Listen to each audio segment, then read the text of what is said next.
Ladies and gentlemen, boys and girls, children of all ages, Johnny Midnight proudly brings to you the Midnight Express Podcast!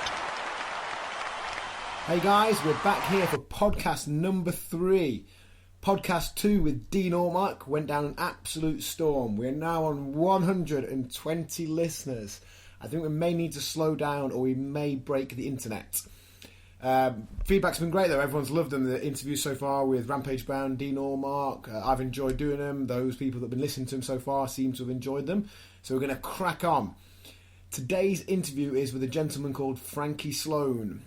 Frankie was working for All Star Pro Wrestling when I first started working for them and already had been for well over a decade at that point. Frankie's been active on the British and international scene for nearly 25 years now, so I'm fairly confident we're going to get some interesting stories, and to be honest, Frankie's a funny guy, so I'm looking forward to this one. For the thousands in attendance and the millions watching around the world, ladies and gentlemen, let's get ready to rumble! Okay guys, so today's podcast is with Frankie Sloane. I'm particularly looking forward to this podcast for a couple of reasons. Firstly, Frankie's been wrestling a little bit longer than the last couple of guys I spoke to on the podcast, so we're going to get a different side, some of the stuff that's happening in British wrestling through the 90s. But secondly, Frank is just one of the funniest guys I know. Used to spend 4 or 5 days a week with Frankie for a good few years, and the amount of stories I can tell about Frankie are numerous, and I'm sure he's got lots of great ones to tell about other guys in the business as well. So first things first, Frankie, welcome to the podcast. Hello, thank you for having me. My pleasure, Frankie, my pleasure. So, Frankie, I just confirmed before we started recording here, I thought you'd started wrestling in 1989, but you quickly corrected me and you started in 1990, is that right? That's right, yeah. Fantastic. So how did you first get into the business, Frankie? Well, that was, I've told the story a few times actually, but it was after doing amateur wrestling down in Kirby, which isn't there no more. Well, Kirby is. Kirby Sports Stadium's not there no more. I was doing amateur down there, which Tony Buck got me into. Mm-hmm. I don't know if you've ever heard of him. He was quite a famous amateur wrestler. Commonwealth Game Head and all that. Oh. He was about 65, 70 when I met him, and he was still doing it. Mm. And then a lad who lives around here, who on a mad one, a job I had at the time, was with him, and he told me he used to be one. And I was such a fan, I never knew. And he just gave me Bobby Barron's phone number. Yeah. And he said if you want to get into the professional side of it, he said this is the fella to go and see. So he gave me his phone number to phone him up under strict instructions not to speak to his wife. Okay. And unfortunately, his wife answered the phone, so I had to speak to her. So she said, "Yeah, come on down to Blackpool for Bobby Barron, the famous Horseshoe Bar, where so many famous people and good wrestlers have started before us." And I went down, and he didn't know nothing about it, so he sort of kicked my head in for a couple of weeks, saying, "Who's this knob who's just turned up unannounced?" Mm-hmm. And I was like, he found out a year later. I found out a year later that his wife forgot to tell him. Right, okay. She admitted it to me. She goes, "Oh yeah, I forgot to tell him." I was like, "Yeah, cheers for that." You mentioned there about a lot of people going through Bobby Barron and breaking into business that way. For the less initiated listeners, could you run us through a few of the names that have come through that way? Well, Klondike Kate came through that way. Mm-hmm. Robbie Brookside came that way. Steve/William Regal came through that way. Yeah. To name but a few. There's a few that haven't made it so big, but they were the kind of places where I met like Drew McDonald and Chick Cullen, and where I first wrestled in the rings with the likes of Johnny Saint and people like that. You know what I mean? They were all coming down there for Bobby's shows. Awesome. He'd do the weekends when I was around there, doing the weekends, the challenges and stuff. And then he had a show in Maggie Mays on the pier, or a couple, one of the piers, can't remember. And then he'd have lads like that come down. So to meet them like straight away, you know what I mean? It was of course, awesome. It was very good. John Kenny and all them, they could Richie Brooks. Yeah. They could all do it, like, you know what I mean. If you like sort of what they now call old school wrestling, don't they? Mm-hmm.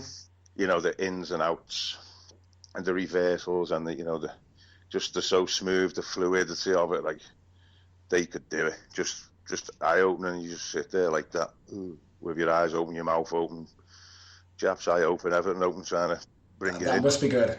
It's not easy to do. It took me a few years to learn that. Bruce You've Lee's mastered it now, yeah. Bruce Lee's fella taught me. Cool. So you mentioned there that your first few months of training just involved getting your head kicked in, which I believe around that time is a fairly normal way to break into the business. Well, yeah, I suppose it was, but this was just this. At times, I go home and I remember my mum asked me once. She said, "Are you wrestling or boxing?" Because one time I came home profusely with my head kicked in, when my nose was across my face. I'd bit half my tongue off, and there was blood everywhere. And just it was just to see. I wonder if he'll come back next week. And the more he come back, well, yeah, they kept going back, and the more. Don't get me wrong, it wasn't just 1 week. They went, "Oh, okay then." Yeah. Welcome into our inner circle. It was, let's go again. Oh, okay. Do you know what I mean? It's like, and then you just have to start fighting back or protecting or learning something.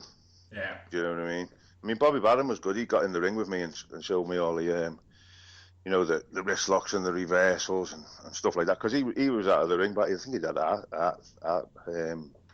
heart operations. Mm-hmm. By the time I'd met him, he was like, he was very placid man. He's very mellow. One of the mellowest men I've ever met.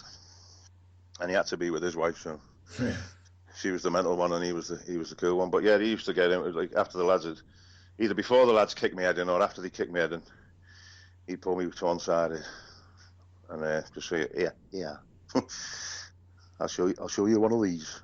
Of course. That's his big opening speech. Like he said, Steve Regal started here, and he was no bigger than a chip. Sound. That's it.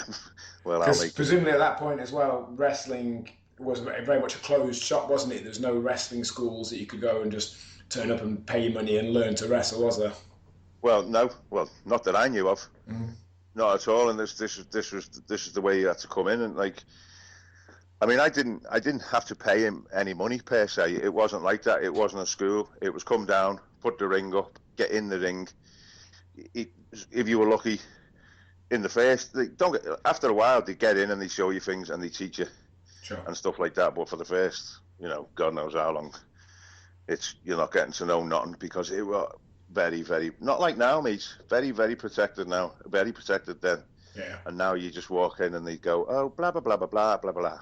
Everyone thinks it's an easy ride. You know what I mean? Mm-hmm. Which can be quite annoying, but what can you do? Things move on. And old so, school, when was your first match then, Frankie? Sometime that year? I'm trying to think. No, I don't think it was. It was like 92. Okay, cool. 92 against another new.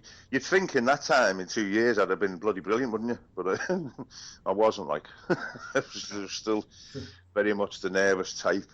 Yeah. And, do you remember the name of the fellow newbie?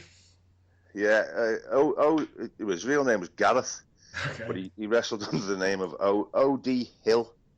He was he didn't last long, to be honest. He just that one match. No, he had a few, but he didn't sort of stay. I don't think it was in his heart as much as it was in mine to, this is what I want to do. Like, you know what I mean? He's sort of, I don't even know how he got there. I think he was someone's mate. He was well built, like, do you know what I mean? Yeah. But he wasn't all up there with his head and that, and it was atrocious. It's on video. It's on video somewhere, but it's. I don't see that. Oh no, you don't, mate. No, so you mentioned there, Frankie, about it being something you wanted to do. Did you get into wrestling with a view to this being your career and what you were going to do? Oh God, yeah, exactly. Yeah, that's what. What better way to earn a living than doing that? You know what I mean? And just.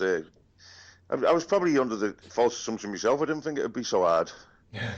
Because I always loved it, like on the Saturday afternoon and that. Because you got to remember there was none of that American stuff was on. And I explained this to someone else, whether you could send away for tapes or, well, mind you, I didn't get a video till I was 1986.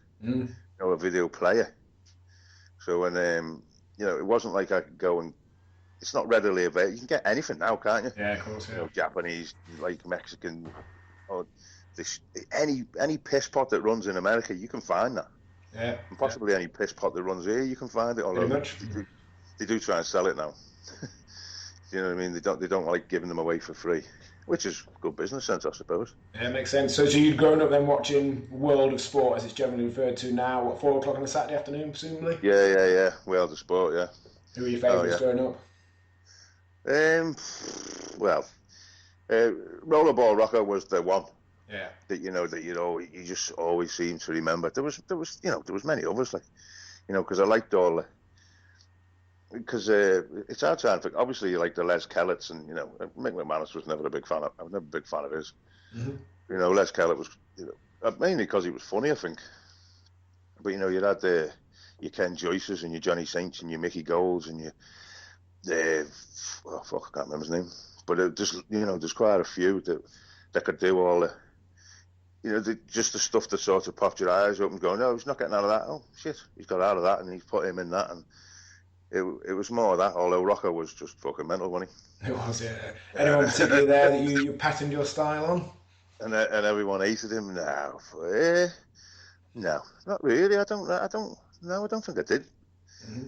Maybe I thought in my own head I was, but if you look back at it, it was no, not at all. Nothing like it. It was nowhere near his level. Sure, yeah, cool. So 1992, then you have your first match, and then what happens then over the course of the next several months and years? Well, it's 92 that Bobby Barron introduces me to Brian Dixon. Ooh.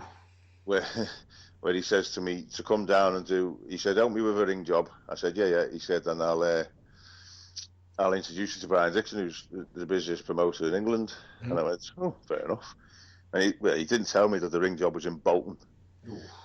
Albert Hall's, before all the lifts and that were put in. Well, they've got lifts now, have they? Because last time I was at Bolton Albert Hall, so to carry me, Lee and Dog had to carry that ring up 3 flights of stairs. Presumably you did the same. They've got a lift now, but you can't put like the bars that go across them. Yeah. You can fit the corner posts in and all the shite, the carpet and all the padding and stuff. You can and the ropes and stuff. You can put all that in. That's made it a lot easier. Yeah. Dog was dead light anyway. What are you moaning about? It was 3 flights of stairs. I've seen your legs, lad. Don't you worry about it. It was a cumbersome ring as well. It might have been light, but it was just cumbersome and tricky to carry. And I'd spent 3 hours driving across from Sheffield in the back of his van. Well, more importantly, that was probably the bigger problem. Oh yeah, well yeah, that would put anyone off. Of course. So you did the ring job for Brian that night, and then presumably it was a match made in heaven thereafter. Oh yeah, me and Brian then became firm friends. He took me out to Nando's or whatever the equivalent was, and he said, "You, my son, are my new golden boy." I thought, "Thank you very much, Brian," and I was for about a year. And then that was it. From 1993 onwards to 2014, it's been a love-hate relationship. I love Brian and he hates me. Good stuff. Cool. So, the next few years and obviously working regularly for Brian, what was your general memories of that? Any particular stuff you were doing? I know at one point you and Robbie obviously became the new Liverpool lads, but that wouldn't have been until a bit later, would it? No, that was about... it wasn't the new Liverpool. We were all together. It was me, Robbie and the Doc. Ah, my bad. For a while, and because of the family connections, it was more me and Robbie. And then, but it was always together, and it was a way of saying that if Robbie couldn't get there or if the Doc couldn't get there, I was in there, and it was still I was part of the fair, that gang, if you were. It's like, because I've been put together with some people and it's just gone, "Oh, new Liverpool lads." And once it was me and Steve Gray, do you know what I mean? So, okay. So at least if we put us all together. But that was like 92, so that was... So really, thrown in there at the deep end then, as soon as you started working for Brian, you put in with 2 and then obviously 2 more of some of the top guys in the UK. Yeah, well, it was a hell of a springboard for myself. Mm-hmm. You know what I mean? You might not have got that trying to slog through on my own because, I wasn't even say I was an average wrestler. Yeah. I was lower than average. I was awful. But, I just plod and I learn and I just try and... Every time I went in, you learn something else. Yeah. And then you had to go out and watch the show anyway because it was all different people. Sure. And it was different then because you wrestled with different people every night. He had 300 fellas on his books who would regularly come. come in, because like, we'd have a few shows a night, and then there'd be the big tournaments where the main heads would get off, like, Austria and Germany and stuff like that. But Brian had work here every day while that was on. Yeah. So you maybe a lesser, no, I'm going to say a lesser quality of wrestler there, but that's not fair. Yeah. You know what I mean? When some of the lads went over there, and it was just, business was booming, mate. I was going to say, what were crowds like then? Because that was obviously about 4 years after it had been off TV. Were crowds still good at that point? Oh, yeah, well, first Albert, when I did the ring job for him, I met him, Albert Halls. He put me in a match, like, against Richie Brooks, which was lucky, because he'd been with me for 2 years, so he sort of knew how shit I was. And that was a full house. So my very first show for Brian was a full house. Awesome. So knees were knocking, weren't they? And head was down, eyes were closed. You know how it is, don't you? Yeah. Everyone's like that. Oh, show out. Blah. There was none of that, mate. No.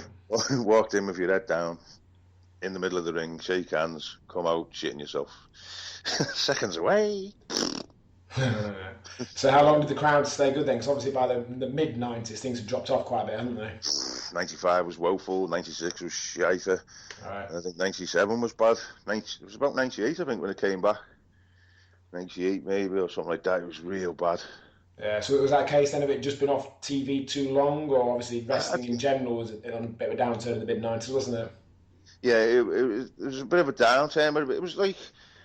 It was a bit weird. It's weird because it's not because it's been on telly, because it's up and down, and like now it'll go down, and then 2 years it'll come back up, sure. And they'll ride that wave for a couple of years, and then it'll go down. It's the same in America. Yeah, it's crests and waves. Obviously, they have it on a much bigger scale than what we do, but it's the same. If it's going well in America, it's going well here, and stuff like that. Or that's the way it used to be. So around about 96 as well, Robbie and the Doc would have headed off to WCW for... Were they there for a year or so, is that right? 97 they went out there. Yeah. I mean, wrestling was still... It was still going on. It wasn't as busy, but Brian was... Brian was one a month. You had to really go and... Really?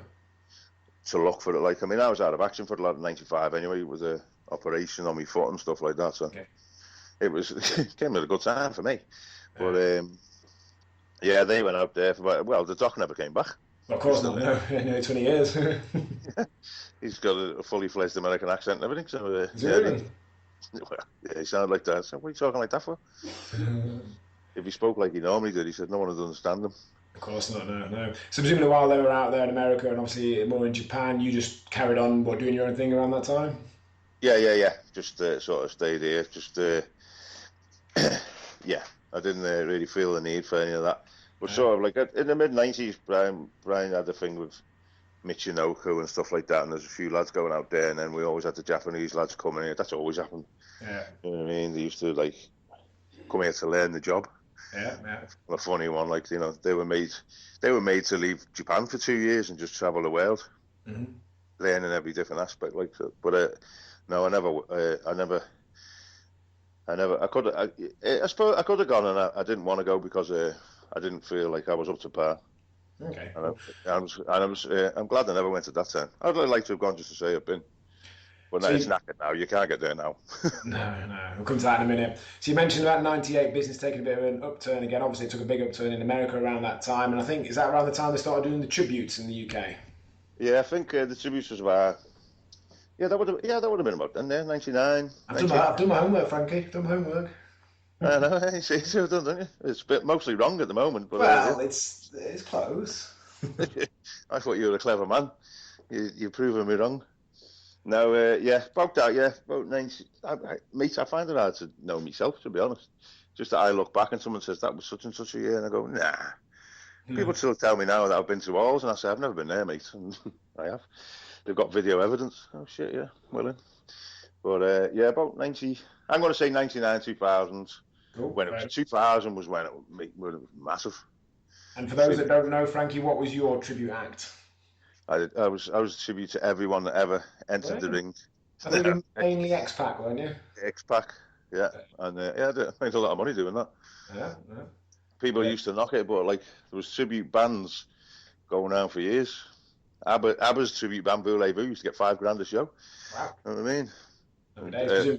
Don't even mention Australian Pink Floyd, who were playing places like the Echo Arena and the O2, and they're just a tribute band, mate. They don't write none of their own stuff.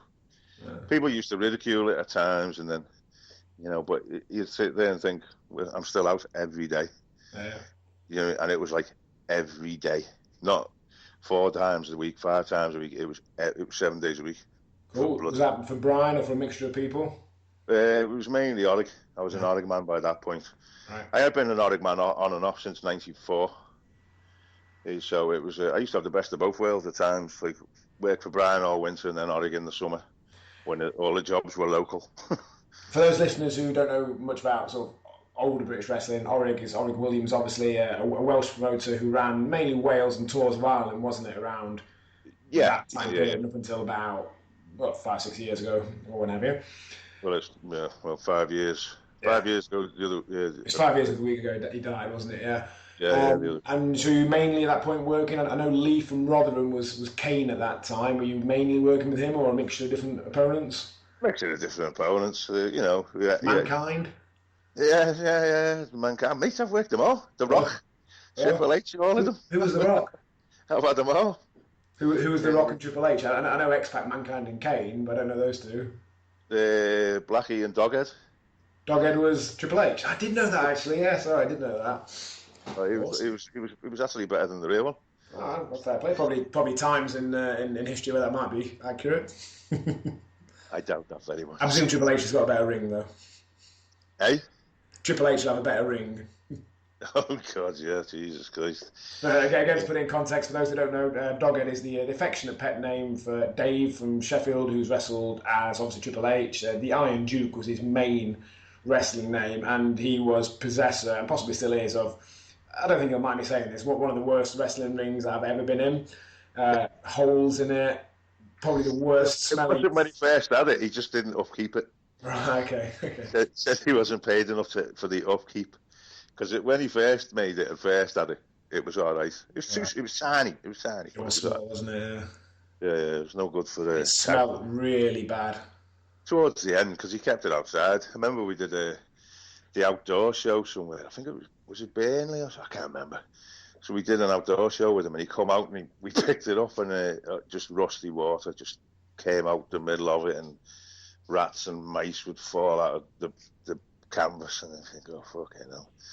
And all the rings I've seen that did involve basically the most amount of no selling ever. People would take big moves on it and then immediately either get back up or roll to the outside because they didn't want to be lying on that canvas for more than a few seconds. Oh, I know, yeah. It was bad. It was bad. It got worse. But I've been on a few bad canvases, if I'm honest with you. Yeah, fair enough. You know what I mean? So. Any particular stories of the time doing the Irish tours? Because that's one that I've heard a lot of entertaining stories about. Yeah, well, I'm trying. You're going to think I'm really bored now because I can't think of any. Can you remember them? That might be the problem. I can remember some of them. I remember I've been on quite a few. Just they do all involve a lot of drinking, which was good. Like they used to have they always had the big court and the jury in the bar afterwards, and there'd be so many. I'd be like buying around there, mate. Oof, that would skin you for about 2 weeks. Mm-hmm. If it wasn't for old Davey Stelf, I'd have had no money at all. You'd be like that. Fucking hell, Frankie, calm down.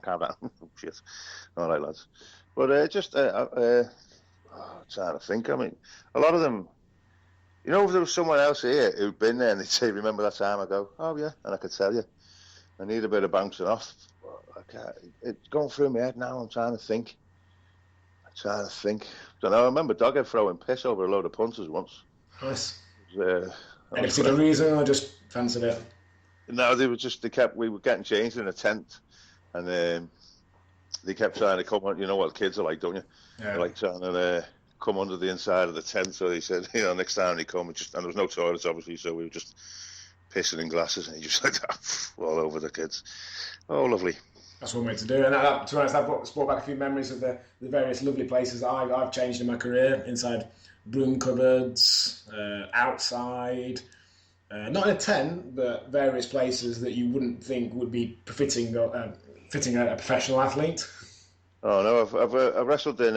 We used to do the St. Helens show. I don't know whether it was still going when you were there, when you came, but like I remember being there, and I think it was I don't even know who. Steve Pringle was there, and Vic Powers, and people like that, and then with they used to. It was like a little marquee, but it was just a marquee over the grass, and Stax was there, and he was like that. Yeah, get his chair. Obviously, he's not going to stand up, is he? All right, fair enough. I'll go and find you one. Come back, give him this chair, and it's just, okay, mate. So one of them plazzy ones with the metal legs, obviously, like from school, I suppose, at the school dinner or whatever. And he just, Stacks, have a seat, my friend. Okay, sat down. Fuck off, straight to the. It just sank. I was going to say, presumably, I didn't stand much of a chance. No, because nothing broke. It just perfectly went into the ground. Sinked into it. It's just straight down, and there'd be like 4 perfect holes on the floor where he's just gone. And just trying to watch him get up is, it's quite funny because you want to laugh, but you can't laugh because it's him. You know what I mean? And then it's like, you can't help him up because, well, he's so fucking big, isn't he? I couldn't even lift his head up. Never mind, I presume at that point in his career as well, he was probably maybe even less mobile than in his prime on TV. Well, he was less mobile in the ring than that because he became very lazy. But as you would do if you've been doing it for as long as he had. But I just for the life of me, I can't remember how he got up. But he's fucking realistic, fucking bastard. That's all he does, like. Speaking of Giant Haystacks, that's just reminded me actually. Your main national TV exposure in the mid-90s came as a bit part in the Robbie Brookside video diaries, didn't it? Very bit part. Standing behind Stacks at one point, is that right? So next to Dave Taylor, wasn't it? And down in Cone. I remember that, because I remember the day and the show and that. And there was a couple of times, but if you blinked, you missed them. There's a whole lot of me on the editor's room floor, as usual. Damn it! Didn't quite make it, but there was 70 hours filmed for that show. And wasn't there a bit where you were in a corridor as well, saying something, if I remember correctly? Yeah. Oh, yeah, there was it with the Superflies. Yes. I was standing next to Robbie in the doorway. You can see me curly hair. That was it. But that was in where was that? That was in Shrewsbury. I remember that because that was it. We had that was it. Some of the matches stick out in your head. That was a good one. I seem to remember. Again, to put that in context, people don't know what that is. In around, I think it was '96, it aired. There was what's called Robbie Brookside's video diaries on BBC Two. Was it 6 consecutive weeks? Is that right? No, he was only on it for 1 week. Was it 1 week? Well, that shows what I know. Anyway, it was. The series was on for 6 weeks, but they had different people making video diaries. Right. Sorry. Right. One. Okay, so one of the episodes of the 6-week run was a video diaries of Robbie, obviously footage of him and his various shows around the UK with a bit of what I'm guessing was a slightly worked story with the Superflies and the dropping of the tag belts. Well, it was just we weren't happy with something that had gone on in the ring, and we went to confront them, and it just didn't go. It just didn't go well. They threw chairs at us and everything. I was like, oh bloody hell! So that wasn't staged particularly for the show. No. Oh, fair enough. I assumed it was. Well, you should never assume. All right, yeah. I apologise. Then obviously also in there, I remember Cannonball Grizzly, PN News from WCW. He was there, wasn't he? He was there, yeah. He seems to have been around all my life, that's what. Yeah. Everything I think, yeah, Chris. Oh, fucking hell, yeah. Anyone who wants to check that out, just pop on YouTube, Robbie Brookside Video Diaries. You can have a look at that. So going back there to where I think the whole episode's on there, isn't it? Yeah, I've watched it. For some reason I got in my head it was more than one episode, but yeah. No, it's just one. So going back anyway to where we just got up to, we got up then to the early 2000s. You were working for Oregon at that point, but presumably that's at some point around then you must have started to go back working more for Brian? Well, I think it was about 2001 or 2002 that Alex sacked me again for the... What for this time? Well, I can't remember. He said I kept asking for more money, but that just doesn't sound like me. You kept asking me for more money, you fucking prick. I was like... said, you kept... way to sack someone. said, you kept telling... I said, you tell me? Because at one point, you do everything. I was the poster boy and everything. Yeah. Doing the posters and then doing the shows. And he'd say, it was a good house, asking for a bonus. So I used to ask him for a bonus. Any bonus? And he just covered his hand. You can't really see it, but he just covered his hand and fucking wiped down his face. You go, fucking prick. And he just, that was the be all and end all, because it came to November of, I mean, it was either 2001 or something like that. And it was, okay, thank you, Merry Christmas. Give me a little bonus and my little card. And when I phoned him back in January, the conversation started with, well, I haven't really got any work for my own lads. And I went, oh, fucking hell, I thought I was one. Well, apparently not. And it wasn't until about 5 years later, or a few years later, that I found out why he actually did it. I was like, hey, you prick. You know what I mean? That was your idea. Look at me. I was glad I made me peace with him, though, and that we had a few more years before he actually left us. Because he was one of my favourite fellas. Like, there was lots of fellas who could tell stories, and he could tell stories, and he just seemed more approachable. Yeah.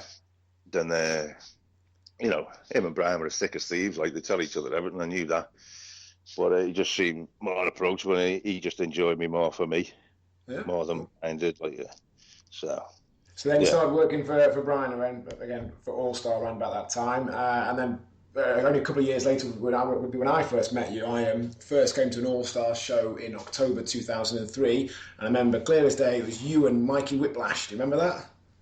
No. You know, you blocked that one from your memory. No.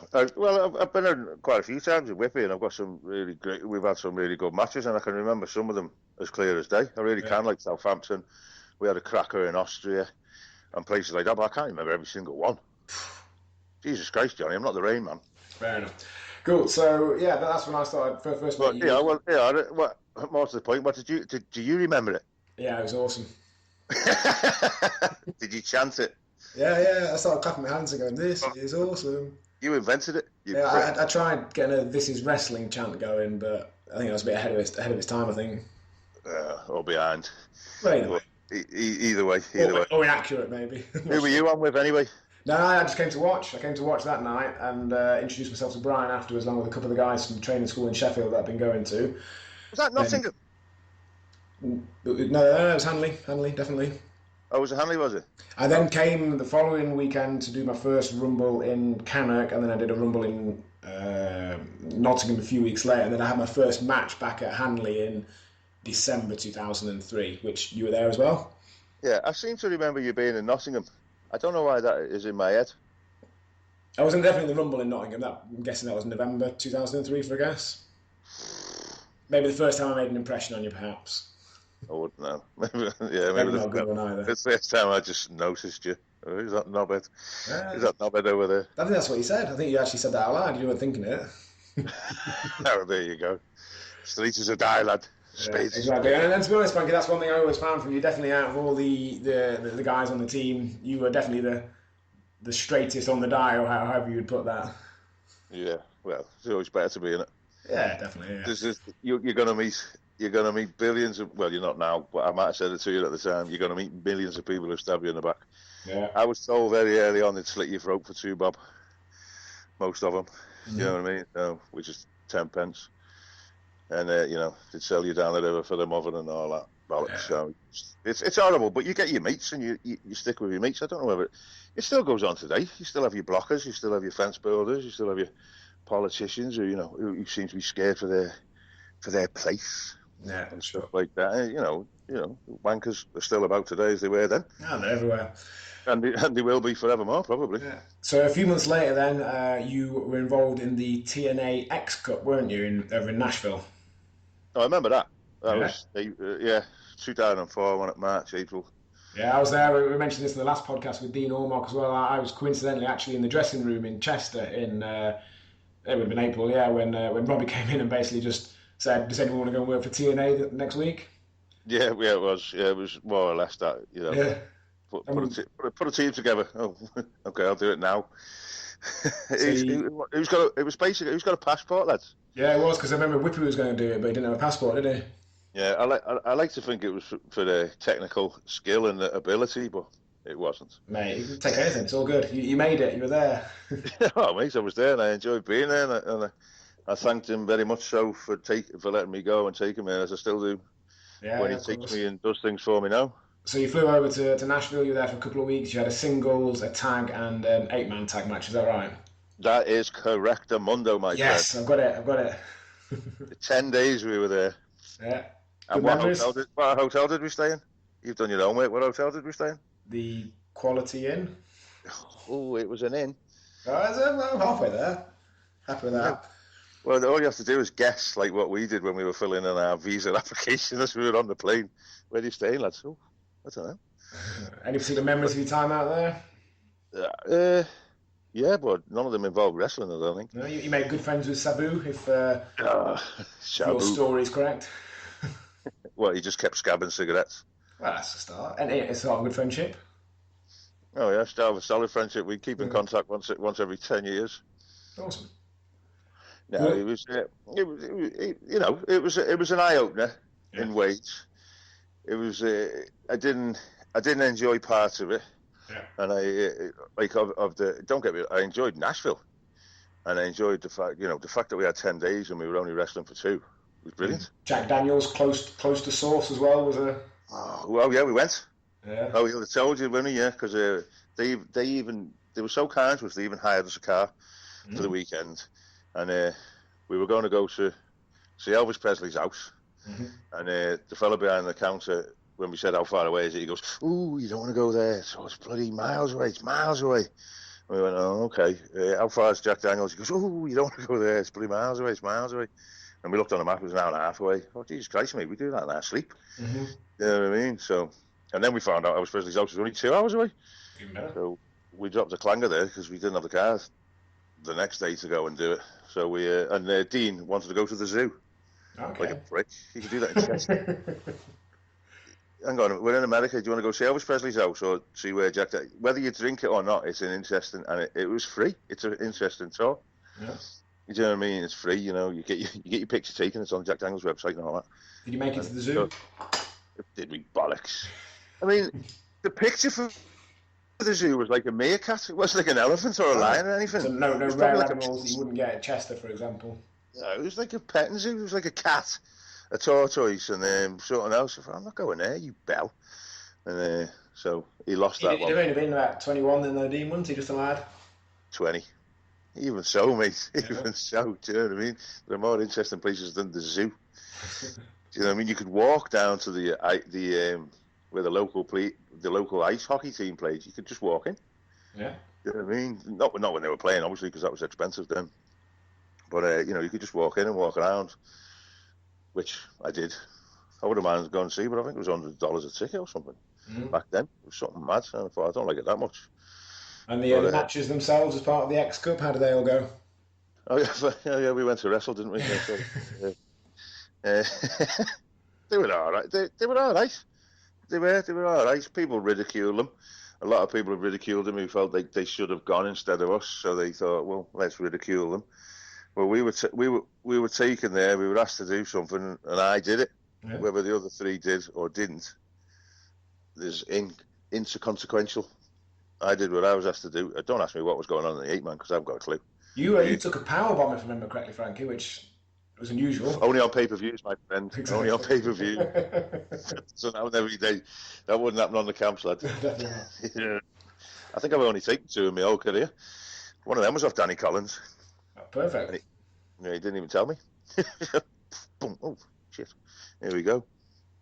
Cool, so good experience anyway. Then obviously back to the UK, carrying on working for Brian. And as really I pointed out in the podcast with Dean Allmark and Rampage Brown, it's quite hard really to describe long periods of time working for promoters such as Brian, because each show is really just like a standalone individual show. So, enjoyable as it is. The days of storytelling have gone. We used to tell the storytelling was, and would continue, was early 90s, mid 90s. That was, and long before I got there, that was the norm.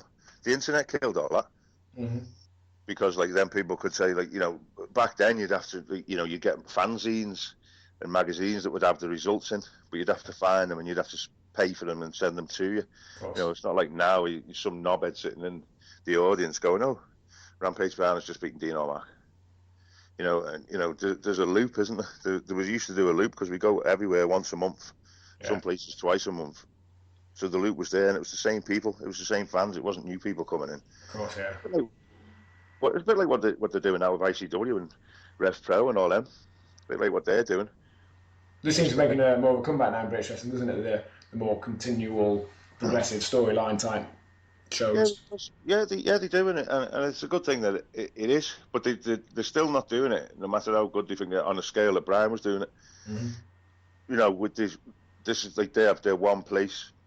ICW just toured, by the way, because they did one in Liverpool, and I was fortunate to be asked to do it, which was good. That was they're a good bunch of lads, and that's a good product, and that'll go places and stuff like that. You know, it's funny when you work for Brian, you become lackadaisical, little bit like, you know, and these lads put so much into it and stuff like that. You know, where you think, what are you doing that for? And you think, no, that works. Yeah. You know, maybe Brian should do that instead of sitting there trying to sell 4 months. Do you know what I mean? That works for him. When was the last time you saw Brian in the dressing room? True. But money to be made selling foam fingers. Well, yeah. Well, that's it. That's a business, isn't it? I suppose. One of my favourite stories, speaking of Brian and foam fingers, actually, was I'd got a boxer in the back of my car, and he told me to bring him to the next show, and then he told me who I was supposed to pick up. It was Drew and Ollie and guys like that. And I said I'd be a bit tight for room, and should I bring the foam fingers next week? And he was like, oh no, leave Ollie at home. He needed his foam fingers more than he needed one of the boys.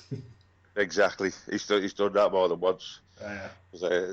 When things have happened, and he says, he said, you'll go home before they come out. The way he's had you travelling, it's a joke. People wouldn't, they wouldn't stand for it. They'd be like, what? No, that doesn't happen. And that's happened for years. It hasn't just happened in the millennia. Yeah. You know what I mean? If you watch Robbie Brookside's diaries, watch the way he packs the big silver card in. Yeah, of course, yeah. There'll be 9 lads in there with all their gear and stuff like that. You know, no wonder you're all injured and cramped up and that, because, well, that's just the way it was. And he was supplying the car that was taking you rather than paying for you to go on your own. Stuff like that. So throughout the mid sort of 2000s as well, I know that you did, whether you want to call them tryouts or not, you did a few of the WWE shows. I remember you were on ECW with Vladimir Kozlov in about 2008, was that right? 2009. Ooh, close. Mate, you're shit. Sorry. There's not, you get nothing for close. You get nothing, no cigar for coming second, my friend. 2009, yeah. And then in between, so I did. You missed this out. Then in 2008, I went to Canada and made. So you did. TVs. Yeah, you don't want to mention that, do you? No, I do. I've got Brody Steele on actually next weekend. So yeah, tell us about that. Well, yeah. Yeah. Yeah, well, that will be good. Yeah, look forward to that one. Yeah, he'll have some stories. He doesn't. He's a very good friend of mine, Big Pete. I feel very sad at times that I might not see a lot of these people again. You get like that. Obviously, you're getting like that now because you finally called it a day. Yeah. I don't know when I'll ever do that. Whether I'll ever have the balls to just say, right, that's it. No matter ever since I've known you, Frankie, you've always been retiring next year. It's one of them things, isn't it? You got Christ, you honest the way I walk now, lad. If you thought I walked bad then, it's just becoming a bit of a joke. So the TV show you mentioned there was Wrestling Reality, which was filmed in Canada. You mentioned. Tell us about your time over there. Yeah, well, actually, Cardinal Sinners it was called when I did it. I did the second series. Right. The first series was called Wrestling with Reality. The second was called Cardinal Sinners. And basically, you are woeful. You're not winning any Emmys for your research. I'd sack your research. Is it your son? Is it Ollie? Yeah, Jamie, the 4-year-old. Ollie will be ashamed of this. He's 6. Well, there you go. The 4-year-old will probably do a better job. But no, yeah, it was. It was the coldest place I've ever been. Oh my God.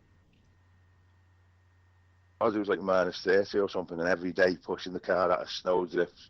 I've never seen so much snow. I mean, obviously coming from over it, well, especially where I live, Liverpool, you don't really see snow a lot. I mean, I know what it looks like, but you don't see it to that extent. But no, it was a hell of a trip.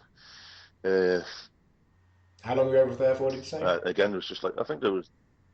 I was there. How long was I there for? Yeah. About I think it was a week. Oh, okay. I think we did. We did everything. They had I just did the last 4 episodes. They did the first 2 episodes before I got. Then they flew me out there to what will be the last 4, episodes, which was a tour from where we landed to Ottawa or Quebec, and it was like 18 hours away from where we landed and stuff. So the first couple of days we'd stop off in places and we'd go and see places, and we'd do things, but on the way home we just bombed it. It's right, all the way home. So, but no, yeah, we're just doing a few shows out there. Met some good lads out there. Obviously I was with Big Pete, Mike Hughes, Rick Doyle, and then I met Gary Williams for the first time, and got on very well with him. So yeah, and obviously the lads who were on the shows over there. And the show was really what you call a worked shoot. Is that fair? A worked shoot. I don't know what that means. Well, it's sort of presented as being real, the backstage aspect of it, but I'm assuming that wasn't 100% as it seemed. Well, I can go so far as to say this to you, and Big Pete will back me up. Mine were Everton I did. Everton I did was sold as seen. Fair enough. Good stuff. Was anything like that with me, and he'll back me up on that. I'm sure he will. Okay. And then as an added bonus from that, it meant you got to appear on the wrestling channel over here in the UK. Well, I've been on that a couple of times because I did a show for WAW, and that was on. Obviously, TNA was on, wasn't it? Yeah, of course, yeah. And stuff like that. So yeah, I've been on it. I was a veteran of that. Jesus Christ. The ill-fated wrestling channel. Cool. So we'd mentioned before, we'd come back a bit in time there, your various WWE shows that you did, obviously wrestling Vladimir Kozlov on ECW. What's your general sort of memories of doing those shows and what have you? Well, I used to have a good time going down doing them shows, to be honest, because I used to use it as like sort of going to see your mates as well. Yeah. The mates that are there or whatever, and then just getting asked to do it, I suppose. Well, I wouldn't say I was overjoyed about doing it, to be fair, but I enjoyed it actually in the ring at the time. Yeah. But when they said, yeah, do you want to do it, I was like, nah, not really, mate. You know what I mean? It's just one of them, innit? Yeah, give that young lad a go. No, go on, the other one. Okay, I'll help him. I'll help this Russian fella. Come on, lad. Come on. Made him look a star, Frankie. Yeah, well, I did, yeah. No danger there. He was younger than me as well. Can you believe that? He looks older, doesn't he? Yeah, it's one of those, it's hard to tell. You could tell me he's anywhere between about 25 and 45, and I don't believe any of them, but... Yeah, I think he was like 36 or something, 35 or 36. I thought, Jesus, is that all you are? Yeah. He was just looking at him going, had an hard life. Right, I'm Russian. he is legitimately Russian, like he's not. It's not is that all he could say? I am Russian. No, he could say no. Was that in suggestion to all the big moves you were suggesting? Yeah, no, he didn't really speak a lot. It was all done with the aids of Arn Anderson, a good friend of mine. So it was all good. I enjoyed it. It's 20,000 people, wasn't it? It's on the DVD. You can go and buy it if you want. I've got my own little chapter, Frankie Sloane versus Kozlov. What, will there be a rematch one day, do you think? Sorry? Will there be a rematch one day? Yeah, not unless he comes here for Brian. Might do. Well, I don't know what he's doing now. He's not there anymore, is he? No, it's been gone a few years, I think. I'm not sure. I've seen him off. Exactly. He's like that. Oh, shit. I don't need this. It's too hard. Welcome to Liverpool, you prick. Cool. Then obviously the next few years, then you carried on working for Brian. The last few years, I know you've branched out into a few of the other promotions in the UK, haven't you? Yeah. I've got well, ICW and a few others. For FW, I've got a thing coming up with them, which will start next year, which I'm looking quite forward to, because that's a firm that I hear lots of good things about, and I've worked with a few of the lads when I've seen them when they come down to work with Brian, that's just that hemisphere of the world and stuff like that. So yeah, I'm looking forward to that. And, well, I just look forward to it. Anyone can book me. I'll come down, you know what I mean? How would people get hold of you, Frankie? I'm not astronomical. You know what I mean? People think, oh, you must want these big wages. Nah. Or people just think I mess about. I don't. I can do whatever you want me to do. How would an aspiring promoter get hold of you, Frankie? Well, there's there's all the usual ways, isn't there? There's Facey B, and there's Twitter, and there's emails and stuff like that. Okay, what is my email? Frankie Sloane 41 at googlemail.com. if you remember that. Obviously, Yeah. at Frankie Sloane on the old Twitter. I followed you on Twitter only today. Don't know if you noticed. I did notice, yeah. I thought, oh, here we go. Getting you a picture? Why are you putting that picture up on me? That's 15 years old. That's why. Jesus Christ. That was not a good look, my friend. Jesus Christ. Put one of the black and white ones up. Okay, will do. It looks more nostalgic. Cool. So that pretty much brings us up to date then. Any more words of wisdom from Frankie? Any pearls for any aspiring new wrestlers fresh on the scene? No, we'll say what I say to everyone else. Don't try and be American, isn't it? If you want to get to WWF, don't try and be American because there's millions of them. Exactly. I remember you telling me that pretty much the first show I did. Yeah. Well, it's the same though, isn't it? It is the same, but who knows what they want. I was there this week with the WWE lads. Mm-hmm. They were in Liverpool, so I was going to see my old chums and that, and they let me sit in on the promos and the tryouts and stuff like that. So I saw a picture of you, Robbie, and Regal. Oh yeah, horseshoe show bar boys. Yeah. Well, with our old chums, Jesus Christ, we look bad on that picture, don't we? I look like I'm in a wheelchair. I look like the old fella. Like, oh yeah, let's have a picture with him. Poor old fella, AIDS-ridden wheelchair bloke. I've not seen you for a few years, Frankie, so I just assume that's what you look like nowadays. Well, it depends. Depends what the. No, not in real life. That was a bad one. But we are, honest to God, right? We all took pictures on our phones. Each one, I've got like 8. Like Regal got about 6, Robbie got about 6, and they were just every one of them. You go, oh God, look at that! Oh Jesus Christ, look at that! It's just like, in the end, you just go, because if you look at them, they've all put, Regal and Robbie have all put pictures on it. They're all different pictures, and just none of them are any good. Photogenic, we were not that day. But anyway, getting back to it. Because you see the lads there, and there was a lot of good lads there. A lot of good competition, it's like, and now you have to practice the art of speaking into the microphone for a minute and a half or whatever, telling a story. It's got to be done. Didn't have to be done years ago. Yeah. You know what I mean? No one was asked whether you could speak or not. But now, as anyone will know, you've got to know that as well. So you've got to, there's a big package that you've got to have. You want to look good, but also what you do has got to be good, and it doesn't necessarily have to be, one thing that might not, interest whoever's looking at you is the 450 splash off the top in the second move. Mm-hmm. I think, it's much better. Let's tell a story. I know lads now, like matches.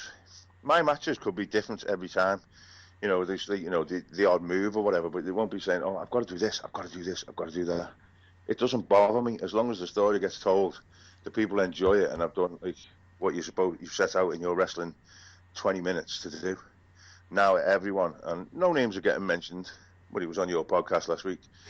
And other people, I've got to do everything. Got to get my shit in. Got to get classic line. Get a T-shirt printed with that. Got to get my shit in. I'm sure it'll be a big seller with these wank indies. And not, like that just annoys me. The indies, yeah, indies. Sod off, you little prick. Not independent over here, are you? Just wrestlers, indie wrestlers. An American term again. I'm very bitter towards America at times. Although I'm going next week. You going next week? Cool. I'm going next week on my holidays, yeah. There we go. Going to New York, brother. What? New York. New York, brother. Yeah. I couldn't tell because the combined American and Scouse accent. I'm going to storm Titan Towers. You're not taking your gear with you, are you? Get a few shows in while you're there. Yeah, obviously, because that's what you do these days, isn't it? I'm going to be touring America. I've just basically gone on holiday. I'll just take my gear. And then maybe CZ Dub or Ring of Wanker will give me a job or something. I don't know. Obviously, I'm not. Yeah, I didn't think you would be, Frank. I thought that's the last thing you'd be doing. Yeah, no. So, but no, I'm not bitter against America. I've watched certain things and I don't like certain things that they say. Not all of them do. Not all, but like sort of like a lot of the young ones or certain people they've obviously been cocooned in some kind of bubble. Yeah. And it's, what are you talking about? There's lads here who are superior to lads over there. I mean, that's a big place, and there's two companies on telly, and they have good wrestling telly, don't they? Yeah. But there's about 5 billion shite wrestlers over there who couldn't get pissed on here by the worst wrestler here. Mm-hmm. You know what I mean? They're that bad, and I've seen it. I mean, there's some shoddy work getting done. In Canada, the shows weren't great. The workers were good, but there was like the advertising and stuff like that. It was no different to an Adam Bowler show over here. You know what I mean? Is that the ultimate reflection of lack of quality? No one there. No, see, you know, where you can have the best workers in the world, but if you don't tell anyone, Yeah. what's the absolute point? I think that's where a lot of aspiring promoters fall down. They want to be bookers, not promoters. They forget to actually promote the show. Well, yeah, exactly. I mean, and now it's like I did a show a few years ago for this lad who, funnily enough, has never ran another one. And I said, "Oh, where have you advertised?" He goes, "Oh, Facebook." I went, "What?"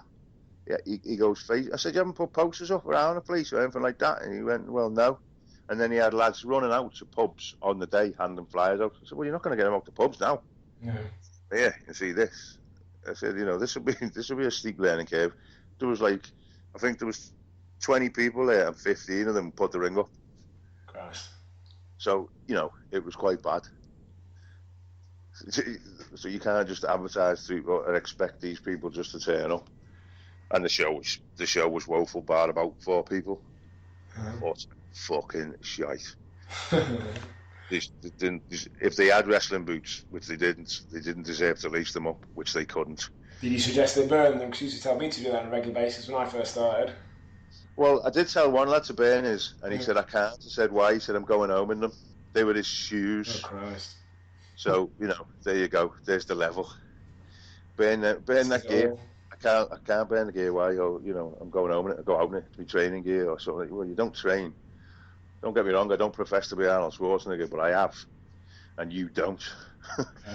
I mean, so now I just get sunbeds and draw abs on.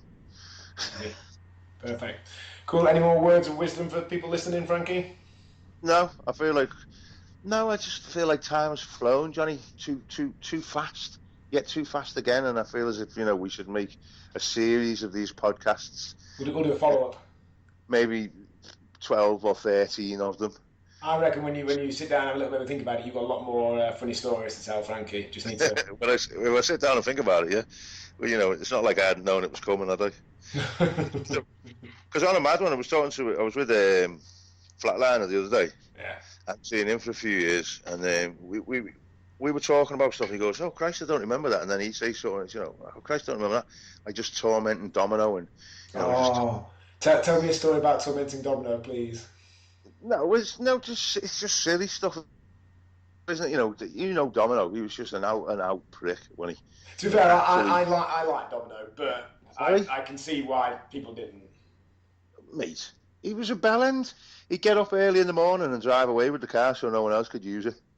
He didn't have to get up at 7 o'clock in the morning. He'd just go and hide with the car. Well, I don't want you to use the car. Well, it's not your car. It's the company car. It's for everyone, do you know what I mean? No, we just silly things, mate. Just like he's trying to sleep, throwing knee pads at his head. I'll tell you my favourite story about winding Domino up. Like I said, I got on with him. I thought, I can see why others didn't. But I still like to wind him up because he always reacted. He always bit. Oh, yeah. Obviously, particularly at that time when he was particularly big and deeply tanned, he looked, I thought, like Penfold from Danger Mouse. Oh yeah, I remember that. I went on eBay or whatever it was back then and bought a little Penfold doll, which I leave lying around strategic places for him to see. And my favourite ones was we were coming back from, it must have been the Isle of Man, I think, and there was a baggage reclaim or something like that. It wasn't after this classic championship match, was it? It could have been. What, it was that Drew and Domino? Yeah, it was. And with the the court was held on the boat on the way home. Yeah. He wasn't happy about that, was he? No, he wasn't. That's probably why I particularly didn't enjoy this, because when we were waiting at baggage reclaim, I was stood by the exit where it goes back out again into wherever it goes, and I placed the Penfold doll on top of one of the suitcases. So after a couple of minutes of going round and reappearing at the end where he was stood, all the boys were stood watching, and his reaction, he was like, what's... Oh! It was absolutely furious to what was clearly meant to wind him up. You'd think he'd be able to rise above it, but... No, he couldn't ever rise above it, could he? That was the problem. That's what makes me laugh to this day. if he hadn't have been so funny to wind up, you know what I mean? It was you wouldn't have done it. This is exactly what I was talking about with Rampage Brown the other day. That because when I first started, you used to ride me a little bit, and Phil Powers did and stuff like that. But I completely appreciate what it was. It was people testing me out and what have you. I remember after me and Phil Powers winding you up in Bognor.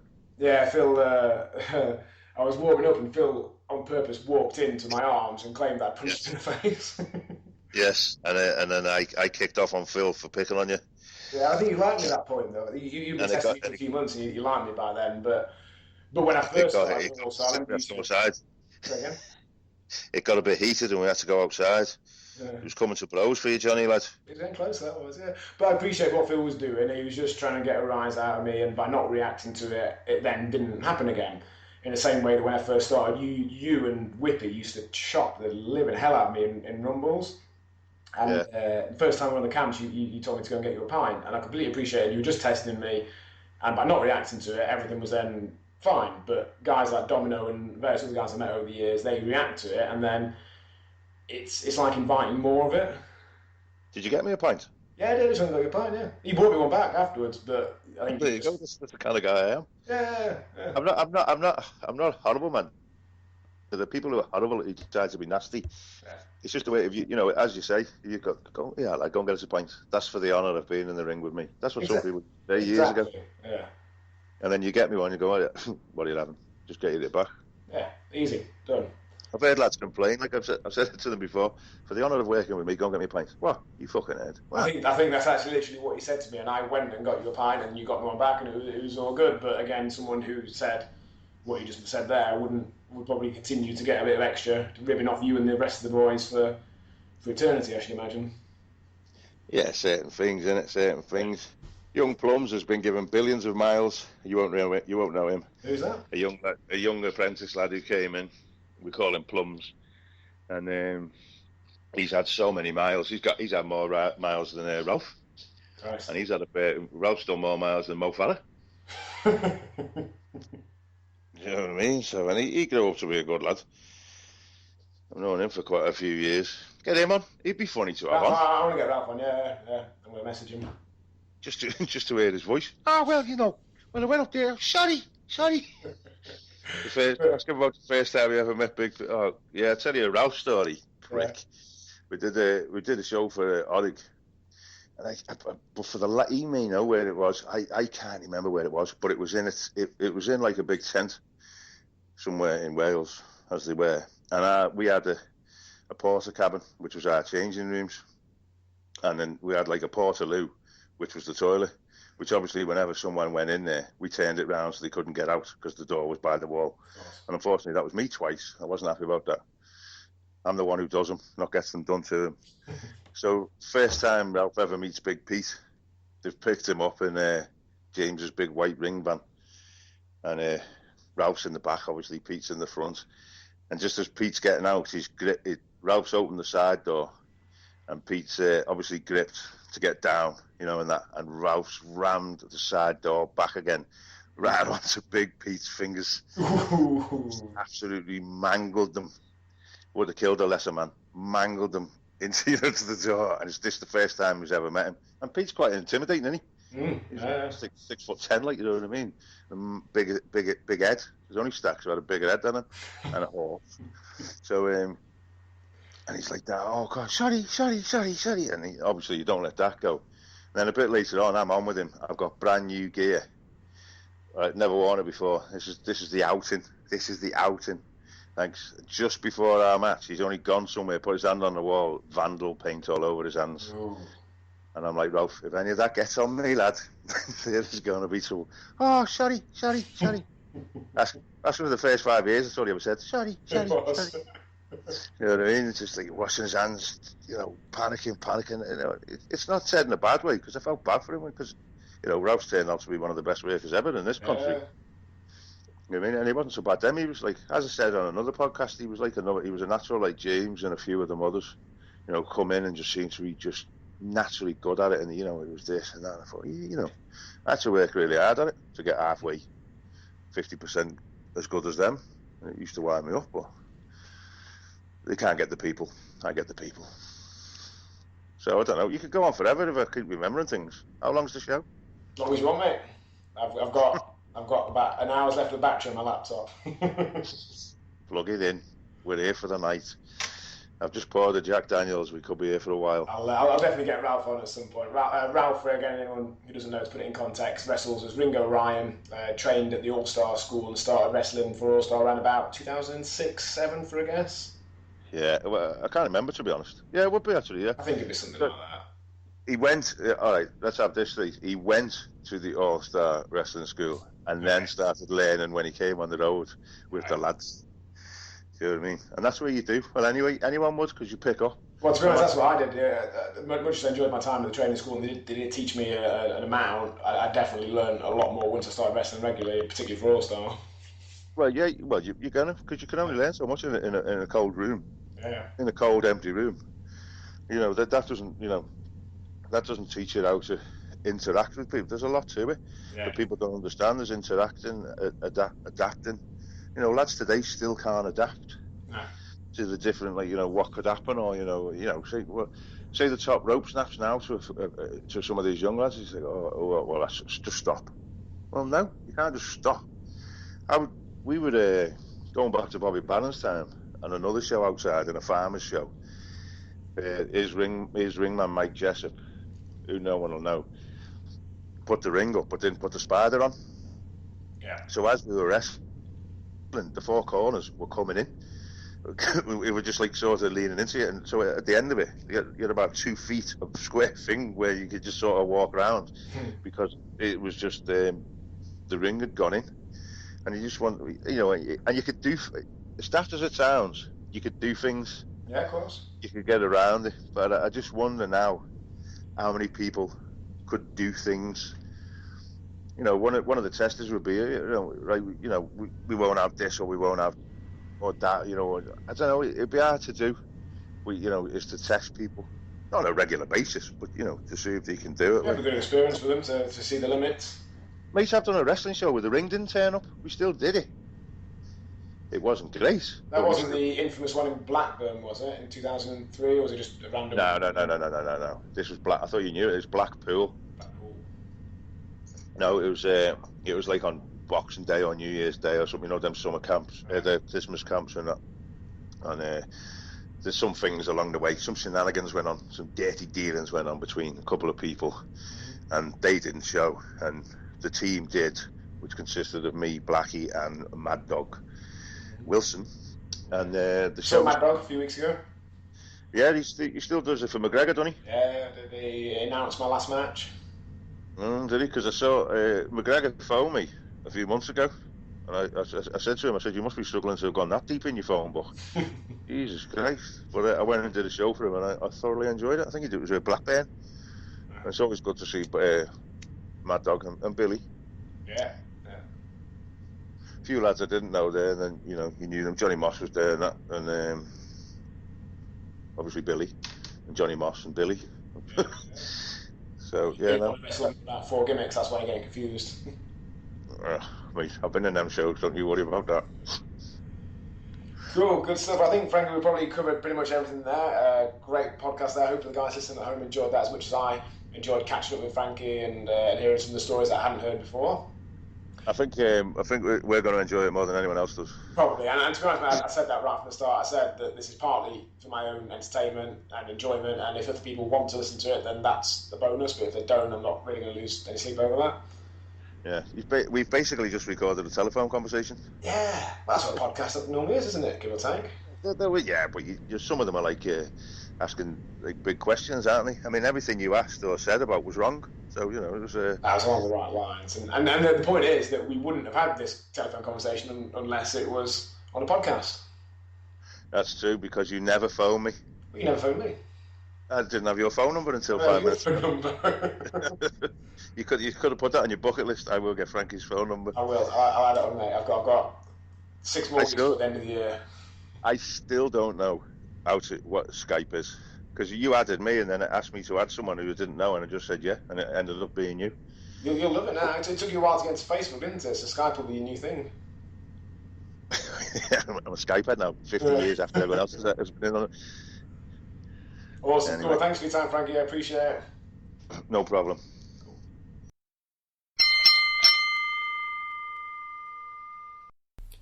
Right, guys, I hope you enjoyed that podcast interview with Frankie Sloane there. Lots of great stories, lots of laughs there. To be honest, less stories than I was expecting from Frankie, but it's quite possible that years, decades really, of Jack Daniels abuse have somewhat damaged his recall. But as soon as more come back to him or me, I'll share them in future podcasts. So that's it for podcast number 3. I'm recording podcast number 4 in a couple of days. I've got a couple of people lined up, so I won't tell you who number 4 will be with because I haven't quite decided which way around they'll be, but hope you enjoyed that, guys. If you did, as I mentioned before, just share this with everyone. It's mepodcast.co.uk, Facebook and Twitter /mepodcast. Hope you enjoyed it, guys. See you next time.